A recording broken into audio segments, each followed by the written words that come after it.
Greville Janner had a glittering career as a lord and here in Leicester as an MP. But before his death from dementia last month, he was charged with a series of historical sex offences. Well, those court proceedings finally ended on Friday.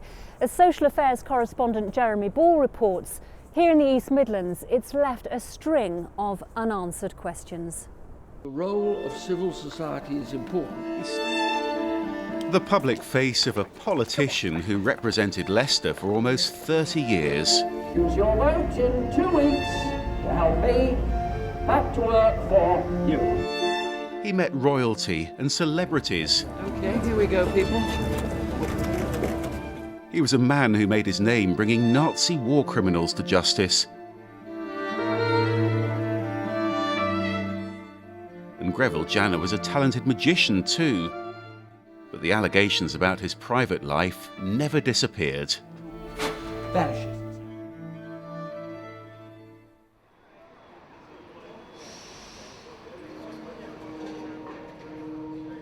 Most people will go down to the local working men's club.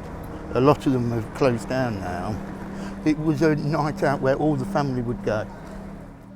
John says he was still at primary school when Greville Janner started grooming him for abuse that lasted for several years.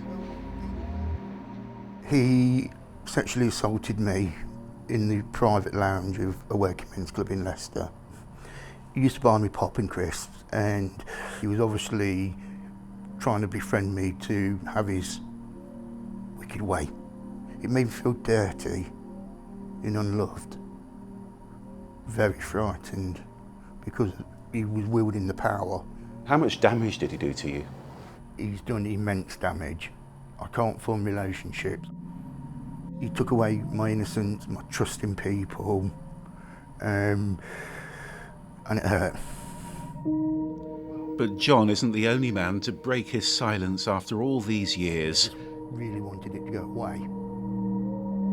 More than 20 others reported Lord Janner to Leicestershire Police as well. One of them was Paul.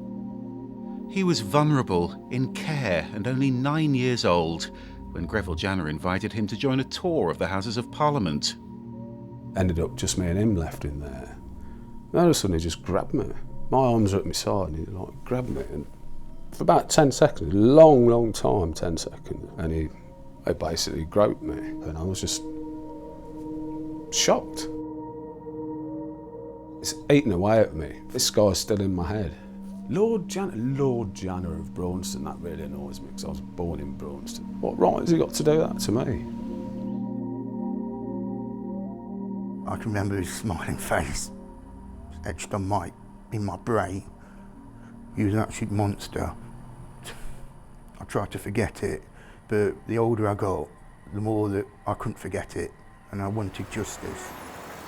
The justice system finally caught up with Greville Janner last August. A media frenzy as he appeared in court charged with more than 20 child sex offences dating back to the 1960s. But by then he was suffering from severe dementia. He couldn't even recognise his family. And within weeks, Lord Janner was dead. Those allegations have destroyed the reputation of a politician who was respected and trusted in this city, but Greville Janner never got the chance to defend himself. And for the men who accused him, it's been devastating. They wanted to prove their claims in a court of law. So, was justice delayed? Justice denied? There was, of course, not a shred of truth in any of the allegations of criminal conduct. It was back in 1991 when Greville Janner first denied abusing children using parliamentary privilege. He'd been accused by Frank Beck, the prolific paedophile who ran several children's homes in Leicester. When Beck was arrested, his legal team met the journalist Jay Rayner. He was covering the story for the Independent newspaper. I was told that at a magistrate's hearing coming up in the city, Frank Beck would name Greville Janner as the man who was responsible. Just as he was being taken down, Frank Beck blurted out to the court that he was not the man responsible, that it was in fact Greville Janner. And he was pretty much wrestled to the floor and taken down. And when Beck went on trial, there were more allegations from a witness who'd been a child in care. He produced a letter from Greville Janner. He claimed it was sent after they slept together at the MP's home, and he said he'd also been sexually abused at hotels across the country. Greville Janner's response was emphatic, according to the man who was then the local newspaper's political correspondent. Greville came to lunch at the Mercury and we all sat in the editor's office, and after a little bit of slightly nervous small talk, we got round to the subject that everybody was obviously thinking about, and he simply laid out his case for the defence, which was that this is all completely untrue. He had done nothing more than try and befriend some very disadvantaged kids at various local children's homes. He was one of a group of sort of unofficial befrienders, aunties and uncle kind of figures, trying to help some of these kids. And a good deed had rebounded on him, if you like. But now former residents of Frank Beck's children's homes have given a very different account. 12 people have told the BBC that Greville Janner sexually abused them while they were living in care. And a former detective who visited the beaches says he reported concerns about the MP back in the 1970s. As I walked in, sat in an armchair, was Greville Janner. Next to Greville Janner was this young boy. I thought that was a bit strange. What's an MP doing there? And he's actually been too tactile with the young boy, who's obviously in the care of the local authority. You know, to me it wasn't normal. Being a detective, you know, it was an unusual occurrence. And had it been today, I think it would have been followed up very, very vigorously. But it was another decade before the first of 4 police investigations into Greville Janner. He was first interviewed after the Beck trial in 1991. Kelvin Ashby was in charge of that inquiry. We investigated the case as best we could. The only decision that was taken out of our hands was the arrest issue. I would have preferred to arrest him because I felt we had enough evidence, but the powers that be just said that wouldn't be the case. This man's an MP, we've got to think of his character and his reputation.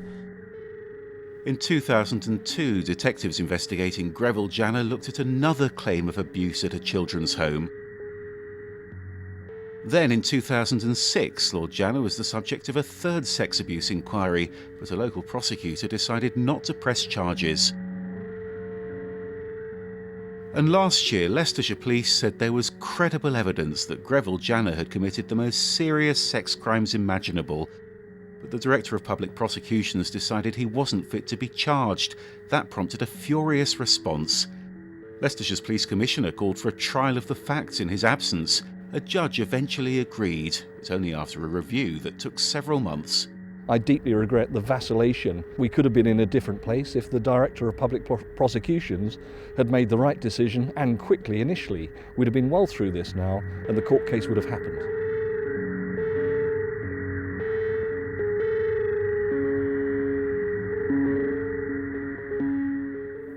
Jim Roberts is convinced that Greville Janner was protected. He's the Leicestershire councillor who took charge of social services after Frank Beck was jailed.